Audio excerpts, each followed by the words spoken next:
তারা জায়গা জায়গা গর্ত, হাঁটতে গেলে পড়ে জায়গা। রিক্সাতে যাওয়া হয়, বাড়তি টাকা আমাদেরকে গুনতে হয়। সব জায়গায় পানি, পুরো ড্রেনে এই হাঁটু পর্যন্ত পানি।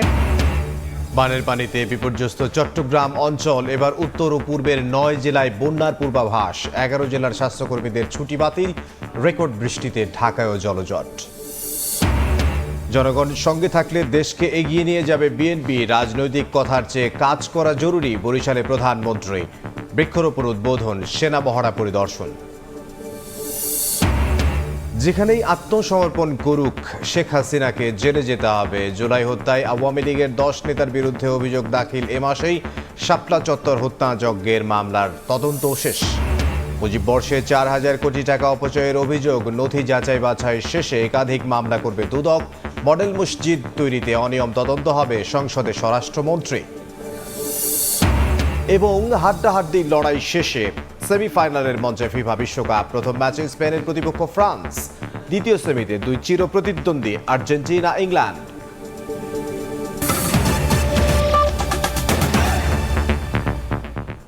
সময় সংবাদের সঙ্গে আছে আমি ইমদাদুল হক। কয়েকদিনের টানা ভারী বর্ষণ ও পাহাড়ি ঢলের তাণ্ডবে বিপর্যস্ত কক্সবাজার। রামুতে বানের জলে ভেসে প্রাণ গেছে ব্যবসায়ীর। পানি নামতে শুরু করলেও কমেনি দুর্ভোগ। ক্ষয়ক্ষতির হিসেব করছেন দুর্গতরা। ত্রাণের অপেক্ষায় থাকা বানভাসী মানুষের কাছে সহায়তা পৌঁছানোর চেষ্টায় প্রশাসন। বুলবুল রেজার রিপোর্ট, ক্যামেরায় ছিলেন ওমর ফারুক। রোববার রাতেও চকরিয়ার লক্ষারচর ইউনিয়নে প্রবেশের এই মূল সড়কটিতে ছিল কোমর সমান পানি। বৃষ্টি থেমে যাওয়ায় সড়ক থেকে নেমে গেছে পানি, যদিও স্কুল কলেজ ইউনিয়ন পরিষদের মাঠে এখনো পানি। এক কোমর পানি ছিল, এখন বর্তমান কিছু কমছে। রাস্তা থেকে মাঠে নামে গেছে 4 থেকে 5 পানি একটু কমছে। তো যখন বৃষ্টি হয়েছিল তখন বৃষ্টির মধ্যে এখানে উপরে যেটা বিল্ডিং আছে, বিল্ডিংয়ের মধ্যেও পানি ঢুকছে। বর্ষার পানি নিয়ে আমরা অনেক কষ্টে আছি। আমাদের বাড়িঘরে অনেক পানি। পেকুয়া সদর ইউনিয়নের 4 নম্বর ওয়ার্ডের বাসিন্দা সৈয়দ নূর, বয়স 85। বন্যায় ক্ষতিগ্রস্ত হয়েছে বসতবাড়ি। 7 সদস্যের পরিবার নিয়ে বেকায়দায় তিনি। ত্রাণের আশায় দীর্ঘক্ষণ তাকে অপেক্ষা করতে দেখা যায় মূল সড়কে। আবারও বেশি হয়নি, গত বারশো নাটি বৃষ্টি কমে যাওয়ায় পানি নামতে শুরু করলেও পেকুয়া উপজেলার বিভিন্ন ইউনিয়নের ঘরবাড়ি এখনো পানির নিচে। বন্যার পানিতে আটকে থাকা মানুষের দিন কাটছে খাবার ও বিশুদ্ধ পানির সংকটে। 7 দিন পর্যন্ত বাঁচতেছি, কোনো অনুদান কিছু আসে নাই, কিন্তু মানুষ অসম্ভব অসহায় বুঝছে, বেশি কষ্ট আছে। পানির থেকে আমরা এইরকম আছড়ে এখানে উঠছি। বাড়িঘর অনেক পানি হয়ে যায়, এতটুকু পানি হয়ে যায়। আমরা চাই টিপসই একটা বেরিবান চাই। আজও বাড়িঘর ডুবা যাইতে পারি নাই আমরা, আজ মানে রাস্তার উপরে। জেলা প্রশাসনের পাশাপাশি দুর্গম এলাকায় পানিবন্দী মানুষের কাছে ত্রাণ সহায়তা পৌঁছে দিচ্ছে বিজিবি। দুর্গম চূড়ায় যারা বসবাস করতেছে, যাদের পাশে কেউ এখন পর্যন্ত যেতে পারতেছে না, তাদেরকেও আমরা খুঁজে তাদের দ্বার প্রান্তে আমাদের সহায়তা পৌঁছে দিয়ে আসতেছি। এদিকে কক্সবাজারের রামুতে পাহাড়ি ঢলে ভেসে এক ব্যবসায়ীর মৃত্যু হয়েছে। জেলা পানি উন্নয়ন বোর্ডের তথ্য বলছে, বৃষ্টি আর না হলে দ্রুত সময়ের মধ্যে নেমে যাবে বন্যার পানি। কক্সবাজার জেলায় বন্যা নতুন নয়, কম বেশি প্রতি বছরই এই জেলার বাসিন্দাদেরকে বন্যার কবলে পড়তে হয়। বানভাসী মানুষরা বলছেন এর টেকসই সমাধান চান তারা। বুলবুল রেজা, সময় সংবাদ, চকরিয়া, কক্সবাজার। বন্যা পরিস্থিতির সবশেষ খবর জানবো। কক্সবাজারে আছেন সহকর্মী বুলবুল রেজা, সরাসরি যাব তার কাছে। কক্সবাজার জেলার যে 4টি উপজেলা সবচেয়ে বেশি ক্ষতিগ্রস্ত হয়েছে, তার মধ্যে এই পেকুয়া যে উপজেলাটি রয়েছে সেটি অন্যতম। পেকুয়া উপজেলাটি এমনিতেও অন্যান্য উপজেলার চেয়ে সবচেয়ে নিম্নাঞ্চল। খুব স্বাভাবিকভাবেই এখানে যে বন্যার পানি জমে আছে সেটি নামতে অনেক দেরি হচ্ছে। এখানকার যারা বন্যা দুর্গত বানভাসী রয়েছেন তারা বলছেন অন্তত আরও 1 সপ্তাহ লাগবে এই পানি সরে যেতে। এবং সবচেয়ে দুঃখের বিষয় হচ্ছে এখানকার যারা বাসিন্দা, যারা ভানবাসী, তারা কিন্তু চাইলেই এই মূল সড়কে এসে ত্রাণ বা খাদ্য সামগ্রী নিতে পারছেন না। আজকে আমরা দেখেছি জেলা প্রশাসনের পক্ষ থেকেও ত্রাণ বিতরণ করা হয়েছে, বিজিবির পক্ষ থেকে ত্রাণ বিতরণ করা হয়েছে।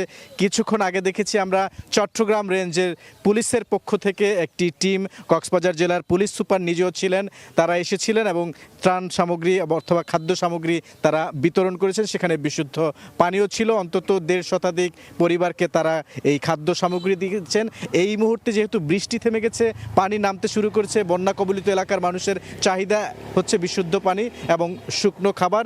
এবং যেহেতু এই এলাকাটি সবচেয়ে বেশি নিম্নাঞ্চল, খুব স্বাভাবিকভাবে অনেকটা সময় লাগবে। তবে আসার খবর হচ্ছে আজকে সারা দিনেও বৃষ্টি হয়নি, গতকাল দুপুরের পর থেকে বৃষ্টি থেমেছে, এখন পর্যন্ত বৃষ্টি হয়নি। যদি আগামী 2-3 দিন এই জেলায় বৃষ্টিপাত না হয় তাহলে এই এলাকাটা যেহেতু নিম্নাঞ্চলে এটি একটু সময় লাগলেও অন্যান্য যে এলাকাগুলো রয়েছে বিশেষ করে চকরিয়া, মাতামুহুরী, রামু, এই 3টি উপজেলায় কিন্তু পানি অপসারণ বা পানি খুব সহজেই সরে যাবে বলে ধারণা করা হচ্ছে। পানি উন্নয়ন বোর্ডের তথ্য, জেলা প্রশাসন যেটি বলছে।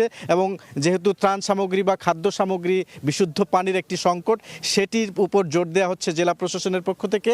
আরেকটি বিষয় হচ্ছে যখন পানি অপসারণ হবে বা পানি নেমে যাবে তার পরপরই কিন্তু ক্ষয়ক্ষতি কি হয়েছে, কি পরিমাণ ফসলি জমি নষ্ট হয়েছে, কত হেক্টর জমির ফসল নষ্ট হয়েছে, এই যে তথ্যগুলো সেগুলো বেরিয়ে আসবে। তার পরপরই কিন্তু আসলে জানা যাবে মোট যে ক্ষতি, সেই ক্ষতির পরিমাণ। এবং আজকে সন্ধ্যায় আমরা যতটুকু জানতে পেরেছি, ত্রাণ ও দুর্যোগ ব্যবস্থাপনা প্রতিমন্ত্রীর নেতৃত্বে জেলা পরিষদে অর্থাৎ কক্সবাজার জেলায় একটি মিটিং হবে। এই মিটিংয়ে হয়তো গুরুত্বপূর্ণ কোনো সিদ্ধান্ত আসতে পারে। আগামীকালকে তারা আবারও পরিদর্শনে বের হবেন এবং এই যে ত্রাণ সামগ্রী থেকে শুরু করে অন্যান্য যে সামগ্রী যেগুলো দরকার সেগুলো বিতরণ করবেন। তো এখন পর্যন্ত এই ছিল আমার কাছে কক্সবাজার জেলার বিশেষ করে পেকুয়া উপজেলার যে বন্যা কবলিত এলাকা সেখানকার সবশেষ চিত্র। কক্সবাজার থেকে সহকর্মী বুলবুল রেজা। বন্যায় বিপর্যস্ত চট্টগ্রামের কিছু এলাকা থেকে পানি নামতে শুরু করায় স্পষ্ট হচ্ছে ক্ষতচিহ্ন। এখনও পানিবন্দী বেশ কিছু এলাকা, পরিস্থিতির উন্নতি হলেও এখনও যোগাযোগ বিচ্ছিন্ন 3 পার্বত্য জেলা। দুর্গম এলাকায় দেয়া হচ্ছে ত্রাণ সহায়তা। জুলাই জুড়েই ভারী বর্ষণের পূর্বাভাস আবহাওয়া অফিসের। আগামী 2 দিনে সিলেট, সুনামগঞ্জ ও উত্তরাঞ্চল সহ 9 জেলায় বন্যা পরিস্থিতির অবনতি হতে পারে। এদিকে বন্যা কবলিত 11টি জেলায় সব স্বাস্থ্যকর্মীর ছুটি বাতিল করা হয়েছে। বন্যার পানি নামতে শুরু করলেও এখনও ডুবে আছে চট্টগ্রাম কক্সবাজার মহাসড়কের সাতকানিয়া অংশ। শুধু সাতকানিয়া নয়, চট্টগ্রামের বাঁশখালী, চন্দনাইশের বেশিরভাগ এলাকার মানুষ পানিবন্দী। সোমবার সকালে দুর্গত এলাকায় বিমান বাহিনী ও সরকারের পক্ষ থেকে বিতরণ করা হয় ত্রাণ। সরকার দুর্গত মানুষের পাশে আছে জানান বিদ্যুৎ, জ্বালানি ও খনিজ সম্পদ প্রতিমন্ত্রী অনিন্দ্য ইসলাম অমিত। এখানে সরকার যেমন তার মতো করে কাজ করছে, ঠিক তেমনি এখানকার সংসদ সদস্য ব্যক্তিগত উদ্যোগে কাজ করছে। চট্টগ্রাম নগরীতে জলাবদ্ধতা নিরসনে চলমান বিভিন্ন প্রকল্প পরিদর্শন করেন পানি সম্পদ প্রতিমন্ত্রী। 3টা কাজ আমাদের করতে হবে, কাজে এটা নেক্সট প্রজেক্ট আমরা রাখছি, যার কারণে কি ওখানে পানিগুলো ড্রেন হচ্ছে না। সিটি কর্পোরেশন বা চট্টগ্রাম শহর এলাকায় কিন্তু আমরা জলাবদ্ধতা ওইভাবে আমরা এখানে দেখতে পাইনি। এদিকে সোমবার সকালে গুড়ি গুড়ি বৃষ্টি দেখা গেছে বান্দরবনে। তবে ভারী বর্ষণ না হওয়ায় কমতে শুরু করেছে নদ নদীর পানি। শহরের বেশিরভাগ এলাকা থেকে পানি নেমে গেলেও ক্ষতিগ্রস্ত মানুষের কাটেনি দুর্ভোগ। রাঙ্গামাটির বাঘাইছড়ি উপজেলার বেশিরভাগ ইউনিয়নে পানি নেমে গেছে। বেশ কিছু বাড়িঘর সম্পূর্ণ ক্ষতিগ্রস্ত হয়েছে। খাগড়াছড়িতে বন্যায় ক্ষতিগ্রস্ত হয়েছে অভ্যন্তরীণ ও গ্রামীণ সড়ক। এখন পরিষ্কার করছি, এখন যাইতেছি, তাও বাসায় পানি আছে। পাহাড়ি ডলে সুনামগঞ্জের তাহিরপুর বিশম্ভপুর সড়কের মোকামবাড়ির শক্তিয়ার খোলা অংশের 100 ও 300 মিটার সড়ক ডুবে গেছে। বিকল্প ব্যবস্থায় নৌকা দিয়ে পারাপার হচ্ছেন যাত্রীরা। এদিকে সোমবার ভোর থেকে টানা বৃষ্টিতে কুমিল্লায় সৃষ্ট জলাবদ্ধতায় নগরীর বিভিন্ন এইচএসসি পরীক্ষার কেন্দ্রে পৌঁছাতে দুর্ভোগে পড়েন পরীক্ষার্থীরা। এদিকে ভারী বৃষ্টিতে সদর হাসপাতালের ওয়ার্ড প্লাবিত হয়। এদিকে সোমবার ভোর থেকে টানা বৃষ্টিতে বগুড়া, গাইবান্ধা, কুমিল্লা, নরসিংদী সহ বিভিন্ন জেলায় জলাবদ্ধতা তৈরি হয়। এদিকে জুলাই জুড়ে ভারী বর্ষণের পূর্বাভাস দিয়েছে আবহাওয়া অফিস। আগামী 24 ঘন্টায় পার্বত্য অঞ্চলে বন্যা পরিস্থিতি উন্নতি এবং আগামী 2 দিন সিলেট, সুনামগঞ্জ ও উত্তরাঞ্চলের 9 জেলায় বন্যা পরিস্থিতির অবনতি হতে পারে বলে জানিয়েছে বন্যা পূর্বাভাস ও সতর্কীকরণ কেন্দ্র। 16 তারিখ থেকে মৌসুমী বায়ু সক্রিয় থাকার কারণে পুনরায় বৃষ্টিপাতের তীব্রতা বৃদ্ধি পেতে পারে। তবে বর্তমানে ভারী বৃষ্টিপাত প্রবণতা দেশের উত্তর পূর্বাঞ্চল এবং উত্তরাঞ্চলে কিছুটা বৃদ্ধি পাওয়ার সম্ভাবনা রয়েছে। বন্যা কবলিত 11টি জেলায় সব স্বাস্থ্যকর্মী ছুটি বাতিল করার কথা জানিয়েছেন স্বাস্থ্যমন্ত্রী। সকল স্বাস্থ্যকর্মীদের বন্যা পীড়িত এলাকায় ছুটি বাতিল করা হয়েছে এবং সার্বক্ষণিকভাবে দিনে রাতে আমাদের স্বাস্থ্যকর্মীরা কাজ করতেছে। কাউকে সাপে কামড় দিলে দ্রুত হাসপাতালে নেয়ার ব্যবস্থা করতে সিভিল সার্জনদেরকে নির্দেশনা স্বাস্থ্যমন্ত্রীর। গত কয়েকদিনের অতিবর্ষণে। তানজিল হাসনাত, সময় সংবাদ। এদিকে রেকর্ড বৃষ্টিতে আজও বিভিন্ন জায়গায় জলাবদ্ধতার সৃষ্টি হয়েছে রাজধানীতে। মিরপুর, ধানমন্ডি, মতিঝিল সহ বিভিন্ন এলাকায় সড়কে জমেছে পানি, সঙ্গে যোগ হয়েছে তীব্র যানজটের ভোগান্তি। নগরীর জলাবদ্ধতাকে উত্তরাধিকার সূত্রে পাওয়া ভোগান্তি উল্লেখ করে ঢাকা দক্ষিণের প্রশাসক জানান, পলিথিন ব্যবহার বন্ধ না হলে মিলবে না জলজট থেকে মুক্তি। আষাঢ়ের বিদায় লগ্নে টানা বর্ষণে রাজধানীর নিচু এলাকায় জমেছে পানি। সোমবার সপ্তাহের দ্বিতীয় কর্মদিবসেও জীবিকার তাগিদে বের হওয়া নগরবাসীকে পড়তে হয় বিপাকে। প্রধান সড়ক থেকে অলিগলি সবখানেই থই থই পানি। ড্রেনের নোংরা ও বর্জ্য মিশ্রিত পানি মারিয়েই গন্তব্যে ছোটেন নগরবাসী। পানির জন্য রাস্তার জায়গা জায়গা গর্ত, হাঁটতে গেলে পড়ে জায়গা পিছলা গেয়া, খুবই জনদুর্ভোগ। অফিসে যাওয়া আসা শুরু করে সব জায়গায় পানি, পুরো ড্রেনে এই হাঁটু পর্যন্ত পানি উঠে গেছে, আসাই যাচ্ছে না। আজকে পরীক্ষাটা অফ রাখলে সবচেয়ে ভালো হইতো। জলাবদ্ধতায় ইঞ্জিনে পানি ঢুকে মাঝ রাস্তায় বিকল হয় বিভিন্ন যানবাহন, তাই জলজটের সঙ্গে যোগ হয় তীব্র যানজট। জলাবদ্ধতা হয়, আপনার রিক্সা ভাড়া, সিএনজি ভাড়া দ্বিগুণের চেয়ে দ্বিগুণ হয়ে যায়। 20 টাকার ভাড়া 50 টাকা 100 টাকা পর্যন্ত হয়ে যায়। ওরে বাবা, 200-250 টাকা ভাড়া, এবারে ইয়র গাড়িতে গেলে 20 টাকা 50 টাকা। রাজধানীর এই জলবন্দি দশার জন্য সিটি কর্পোরেশন সহ সংশ্লিষ্টদের দুষছেন নগরবাসী। তাদের অভিযোগ, অপরিকল্পিত ড্রেনেজ ব্যবস্থা আর দখল হওয়া খালের খেসারত দিচ্ছেন সাধারণ মানুষ। জলাবদ্ধতা উত্তরাধিকার সূত্রে পাওয়া দাবি করে ডিএসসিসি প্রশাসক বলেন, পলিথিন বন্ধ না হলে জলাবদ্ধতা থেকে মুক্তি মিলবে না। পলিথিনটাকে আমরা যে কোনোভাবে হোক যদি আমরা বন্ধ করতে না পারি, তাহলে কোনোভাবেই আজকের এই জলাবদ্ধতা বা আজকে আমাদের মূল সমস্যাটা হয়ে গেছে পলিথিন। এইটার ব্যাপারে আমাদের একটা আন্দোলন করতে হবে। পরিবেশ মন্ত্রীকে বলবো যে এই বিষয়ে যাতে সরকার স্ট্রংলি কোনো পদক্ষেপ গ্রহণ করে। এদিকে গেল 27 ঘন্টায় রাজধানীতে মৌসুমের সর্বোচ্চ 110 মিলিমিটার বৃষ্টিপাত রেকর্ড করেছে আবহাওয়া অধিদপ্তর। আগামী 24 ঘন্টায় পার্বত্য অঞ্চলে বন্যা পরিস্থিতি উন্নতি এবং সিলেট, সুনামগঞ্জ ও উত্তরাঞ্চলে বন্যা পরিস্থিতির অবনতি হতে পারে বলে পূর্বাভাস দিয়েছে বন্যা পূর্বাভাস ও সতর্কীকরণ কেন্দ্র। ভারী বর্ষণের ফলে ঢাকা মহানগরের কোথাও কোথাও অস্থায়ীভাবে জলাবদ্ধতা তৈরি হতে পারে এবং এই বৃষ্টিপাতের তীব্রতা আজকে থেকে 15ই জুলাই পর্যন্ত তীব্রতা কম থাকবে। 16 তারিখ থেকে মৌসুমী বায়ু সক্রিয় থাকার কারণে পুনরায় বৃষ্টিপাতের তীব্রতা বৃদ্ধি পেতে পারে। এই হলো আবহাওয়া। উত্তরাঞ্চল, উত্তর পূর্বাঞ্চলের কিছু জায়গাতে, বিশেষ করে সিলেট বিভাগীয়, ময়মনসিংহ বিভাগীয় জায়গাতে বন্যা পরিস্থিতির কিছুটা অবনতি হতে পারে এবং উত্তরাঞ্চলেও কয়েকটি নিম্নাঞ্চলে তিস্তা, ধরলা অববাহিকাতে বন্যা পরিস্থিতির সৃষ্টির ঝুঁকি রয়েছে। তবে পরবর্তী সময় এই পানি 48 ঘন্টা পরবর্তী সময় এখানেও পানি হ্রাস পেতে পারে এবং সামগ্রিকভাবে উন্নতি লক্ষ্য করা যেতে পারে। গত 24 ঘন্টায় সাঙ্গু ও মাতামুহুরী নদীর পানি হ্রাস পেয়েছে। এতে 3 পার্বত্য জেলায়ও বন্যা পরিস্থিতির উন্নতি হচ্ছে বলেও জানায় বন্যা পূর্বাভাস ও সতর্কীকরণ কেন্দ্র। দিন মোহাম্মদ সাব্বির, সময় সংবাদ, ঢাকা। রাজধানীর জলাবদ্ধতার খবর জানবো এই মুহূর্তে রাজধানীর গুলশানে আছেন সহকর্মী এম এ আজিম। সরাসরি যাব তার কাছে।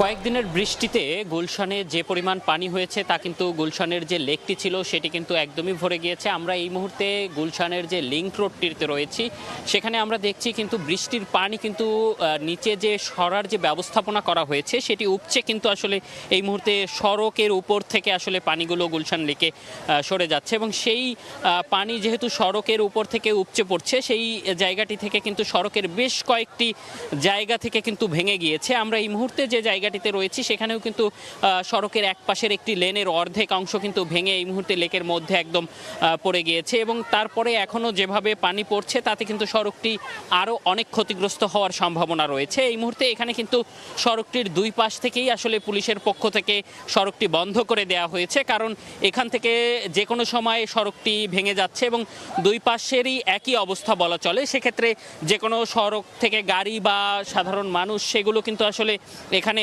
আসতে গিয়ে দুর্ঘটনার কবলে পড়তে পারে এবং সাধারণ মানুষ যারা রয়েছেন এবং পথচারী যারা রয়েছেন তাদেরকেও কিন্তু এখানে না দাঁড়ানোর জন্য বলা হচ্ছে বারবারই, কিন্তু তারপরেও কিন্তু আসলে মানুষ এখানে আসছেন এবং বিভিন্নভাবে দাঁড়াচ্ছেন এবং এখানে কিন্তু কিছুক্ষণ আগে প্রশাসক ঘুরে গিয়েছেন এবং তিনি যেটি বলেছেন যে আসলে পরিকল্পনা এবং সঠিক সমন্বয়ের অভাবে এই যে একটু বৃষ্টি হলেই জলাবদ্ধতা তৈরি হয় এবং নগরীর যে খালগুলো রয়েছে, লেকগুলো রয়েছে, সেগুলো পানিতে একদমই তলিয়ে যায়। তো সেটির সমাধানেও কিন্তু তারা ব্যবস্থা করবেন বলে আমাদেরকে জানিয়েছেন। এই ছিল আমার কাছে গুলশান লেক থেকে জলাবদ্ধতার সবশেষ। গুলশান থেকে সহকর্মী এম এ আজিম। যতদিন জনগণ সঙ্গে থাকবে ততদিন কোনো বাধা মানবে না বিএনপি, এগিয়ে নিয়ে যাবে দেশকে। বরিশালের গৌরনদীতে ফ্যামিলি কার্ডের উপকারভোগীদের সঙ্গে মতবিনিময়ে কথা বলেন প্রধানমন্ত্রী তারেক রহমান। এর আগে বৃক্ষরোপণ কর্মসূচিতে সরকার প্রধান বলেন, রাজনৈতিক বক্তব্যের চেয়ে দেশের জন্য কাজ করা জরুরি।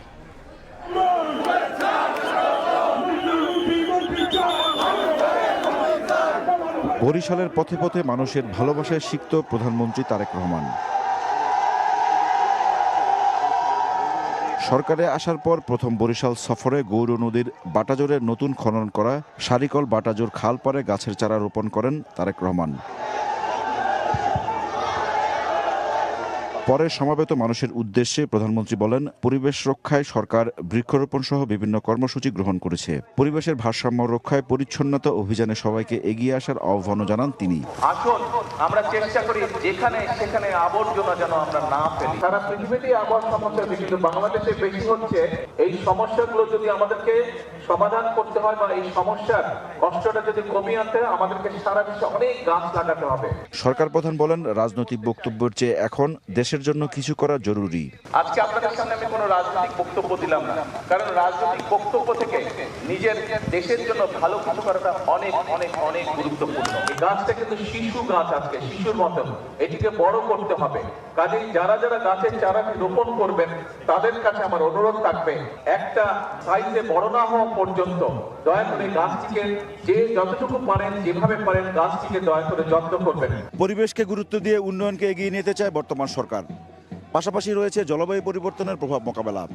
সেই লক্ষ্যকে সামনে রেখে 5 বছরে 25 কোটি বৃক্ষরোপণের কর্মসূচি হাতে নিয়েছে বিএনপি সরকার। কর্মসূচি বাস্তবায়নে যার যার অবস্থান থেকে সবাইকে এগিয়ে আসার আহ্বান জানালেন প্রধানমন্ত্রী তারেক রহমান। পরে বাটাজোর সরকারি প্রাথমিক বিদ্যালয় মাঠে ফ্যামিলি কার্ডের উপকারভোগীদের সঙ্গে মতবিনিময় করেন প্রধানমন্ত্রী।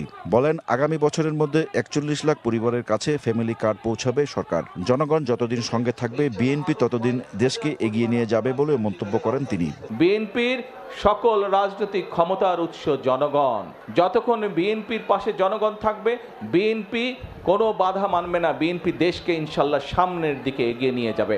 এরপর বরিশাল সিটি কর্পোরেশনের 30 গোডাউন বদ্ধভূমি সংলগ্ন সাগরদী খালের পাশে বৃক্ষরোপণ কর্মসূচি উদ্বোধন করেন প্রধানমন্ত্রী। বলেন, মুক্তিযুদ্ধ এবং জুলাই অভ্যুত্থানের মতোই সব দলমতের মানুষকে একসঙ্গে পরিবেশ পরিষ্কার পরিচ্ছন্ন রাখতে এগিয়ে আসতে হবে। মুক্তিযুদ্ধ যখন হয়েছিল, দলমত নির্বিশেষে সকল মানুষ মিলে, ধর্ম বর্ণ নির্বিশেষে সকল মানুষ মিলে আমরা যুদ্ধ করে দেশ স্বাধীন করেছিলাম। সকল শ্রেণী পেশার মানুষ রাজপথে নেমে এসে স্বৈরাচারকে এই দেশ থেকে হটিয়েছে। প্রত্যেকে আমাদের যার যতটুকু অবস্থান আছে আমরা চেষ্টা করব পরিবেশটা যাতে নষ্ট না হয়, পরিবেশটা যাতে সুন্দর থাকে, ভালো থাকে। এর আগে বরিশালের বাবুগঞ্জে সেনাবাহিনীর গ্রীষ্মকালীন প্রশিক্ষণ মহড়া পরিদর্শন করেন প্রধানমন্ত্রী। এ সময় প্রশিক্ষণরত সেনা সদস্যদের প্রশিক্ষণের খোঁজ দেন সরকার প্রধান। ইমরুল হাসান, সময় সংবাদ, বরিশাল।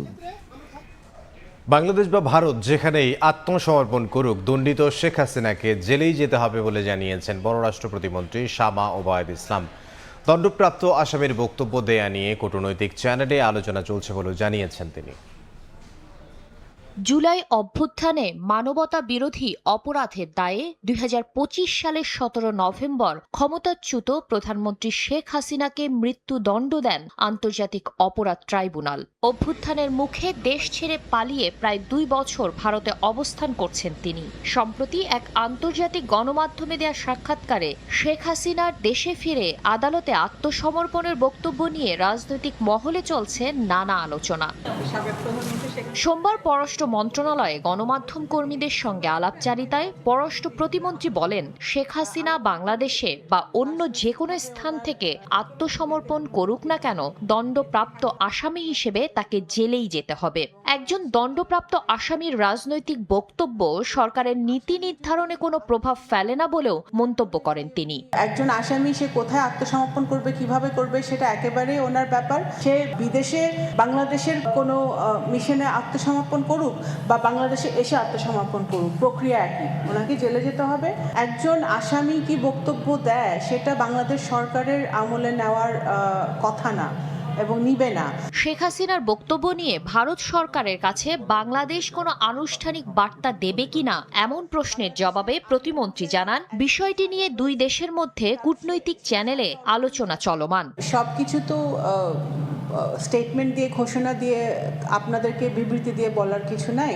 এটা ভারতের সাথে আমাদের যে চলমান কথাবার্তা হয়, ডায়ালগ হয়, আমাদের এক্সচেঞ্জ হয়, তখন সবসময় এই সাবজেক্ট থাকে আলোচনায়। পররাষ্ট্র এবং স্বরাষ্ট্র মন্ত্রণালয় সহ যে প্রক্রিয়া চলছে, সেই প্রক্রিয়া ইতিমধ্যে চলমান আছে। শেখ হাসিনাকে দেশে ফিরিয়ে আনার প্রশ্নে সরকার আইনগত ও কূটনৈতিক দুই প্রক্রিয়াতেই প্রয়োজনীয় পদক্ষেপ অব্যাহত রেখেছে বলে সরকারের অবস্থান পুনর্ব্যক্ত করেন পররাষ্ট্র প্রতিমন্ত্রী। শাতিলা শারমিন, সময় সংবাদ, ঢাকা। জুলাই হত্যাযজ্ঞের দায়ে এবার আনুষ্ঠানিক বিচার শুরু হতে যাচ্ছে আমির হোসেন আমদ, দীপু মনি, শাহজাহান খান সহ আওয়ামী লীগের 10 সাবেক এমপি মন্ত্রীর। এরই মধ্যে তাদের বিরুদ্ধে তদন্ত প্রতিবেদন হাতে পেয়েছে প্রসিকিউশন। এছাড়া শাপলা চত্বর হত্যাকাণ্ডের আনুষ্ঠানিক অভিযোগ 21 জুলাই দাখিল করা হবে বলেও জানান তিনি। জুলাই আগস্টের হত্যাযজ্ঞের মামলায় সাবেক মন্ত্রী এমপিদের মধ্যে এখন পর্যন্ত শেখ হাসিনা, আসাদুজ্জামান খান কামাল ও হাসানুল হক ইনুর বিচার শেষ হয়েছে। এর মধ্যে হাসিনা ও কামালকে মৃত্যুদণ্ড দিয়েছেন আন্তর্জাতিক অপরাধ ট্রাইব্যুনাল। 10 বছরের সাজা হয়েছে হাসানুল হক ইনুর। দীর্ঘ তদন্ত প্রক্রিয়া শেষে এবার সাবেক প্রভাবশালী 5 মন্ত্রী সহ আওয়ামী লীগ সরকারের অন্তত 10 জন এমপি মন্ত্রীর আনুষ্ঠানিক বিচার শুরু হতে যাচ্ছে। এরই মধ্যে তদন্ত প্রতিবেদন হাতে পেয়েই পর্যালোচনা শুরু করেছে প্রসিকিউশন। এ মাসেই ট্রাইব্যুনালে দাখিল করা হবে আনুষ্ঠানিক অভিযোগ। আসামিদের বিরুদ্ধে সুপিরিয়র রেসপন্সিবিলিটি বা ঊর্ধ্বতন নেতৃত্বের দায়ের অভিযোগ আনা হবে বলে জানিয়েছে চিফ প্রসিকিউটর। তদন্তের অগ্রগতি বলতে দেখেন, দল হিসেবে যখন একটা অর্গানাইজেশনকে যখন আপনি চার্জ করবেন, তখন এই অর্গানাইজেশনের শুরু থেকে শেষ পর্যন্ত সবগুলো বিষয়ই কিন্তু তার আনতে হবে। একটি দুইটা ঘটনা না, অনেকগুলো ঘটনার সাথে হয়তো সম্পৃক্ততা আছে, সে কারণে এগুলো একটু সময়ের প্রয়োজন। শাপলা চত্বর হত্যাযজ্ঞের মামলায় তদন্ত প্রতিবেদন পর্যালোচনা শেষে আগামী 21 জুলাই ট্রাইব্যুনালে আনুষ্ঠানিক অভিযোগ দাখিল করা হবে বলে জানান চিফ প্রসিকিউটর। রিপোর্টটা যাচাই বাছাই করছি এবং সেটি দেখার পরে আমাদের কাছে পূর্ণাঙ্গ রিপোর্ট আসবে। আমরা যদি দেখি ইনভেস্টিগেশন সব ঠিকঠাক আছে এবং ইনভেস্টিগেশনের যদি কোনো ত্রুটি বিচ্ছুতি না থাকে, তাহলে আমরা সেই রিপোর্ট গ্রহণ করব। সেটা 21 তারিখই হতে পারে। জুলাই আগস্টের হত্যাযজ্ঞের 6টি মামলা রায় হয়েছে, আর বিচারাধীন রয়েছে 24টি মামলা। শাহরিয়ার সৌমিক, সময় সংবাদ, ঢাকা। মুজিব বর্ষে 4000 কোটি টাকা অপচয়ের অভিযোগের নথিপত্র হাতে পেয়েছে দুদক। যাচাই বাছাই শেষে হতে পারে একাধিক মামলা। এদিকে সংসদে স্বরাষ্ট্রমন্ত্রী জানান, মডেল মসজিদ তৈরিতে অনিয়মের তদন্ত করা হবে। শেখ মুজিবুর রহমানের জন্মশতবার্ষিকী উপলক্ষে মুজিব বর্ষ পালন ও সারা দেশে 10,000-এর বেশি মুরাল ভাস্কর্য নির্মাণ করেছিল তৎকালীন আওয়ামী লীগ সরকার। দুদক বলছে, ক্ষমতাচ্যুত প্রধানমন্ত্রী শেখ হাসিনা ও তার বোন শেখ রেহেনা সহ অন্যরা মুজিব বর্ষ পালনের নামে রাষ্ট্রের 4000 কোটি টাকার ক্ষতি সাধন করেছেন। 2025 সালের এপ্রিলে অনুসন্ধানে নেমে নথিপত্র চেয়ে 64 জেলা প্রশাসক, বিভিন্ন মন্ত্রণালয় ও অধিদপ্তরে চিঠি দেয় দুদকের 7 সদস্যের অনুসন্ধানকারী দল।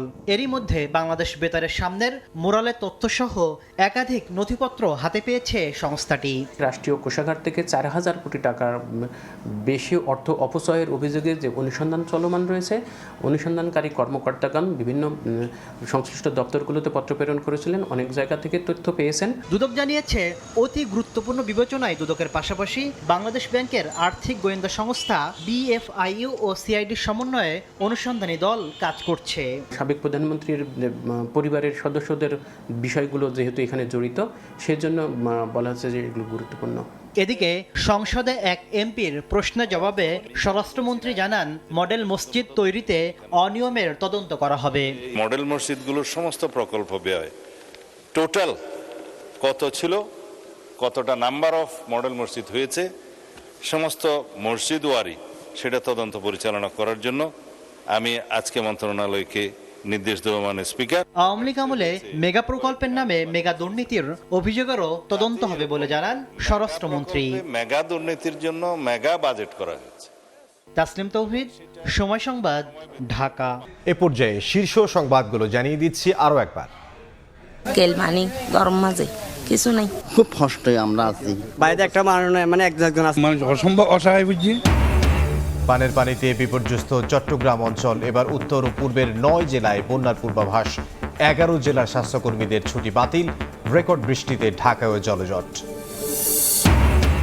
জনগণ সঙ্গে থাকলে দেশকে এগিয়ে নিয়ে যাবে বিএনপি। রাজনৈতিক কথার চেয়ে কাজ করা জরুরি, বরিশালে প্রধানমন্ত্রী। বৃক্ষরোপণ উদ্বোধন, সেনা মহড়া পরিদর্শন। এবং যেখানেই আত্মসমর্পণ করুক শেখ হাসিনাকে জেলে যেতে হবে। জুলাই হত্যায় আওয়ামী লীগের 10 নেতার বিরুদ্ধে অভিযোগ দাখিল এ মাসেই। শাপলা হত্যাযজ্ঞ মামলার তদন্ত শেষ। এই ছিল 5টার সময় সংবাদে। বিশ্বকাপ ফুটবলের মহাযজ্ঞ সরাসরি সম্প্রচার করছে সময় টেলিভিশন। দেখতে চোখ রাখুন সময়ের পর্দায়।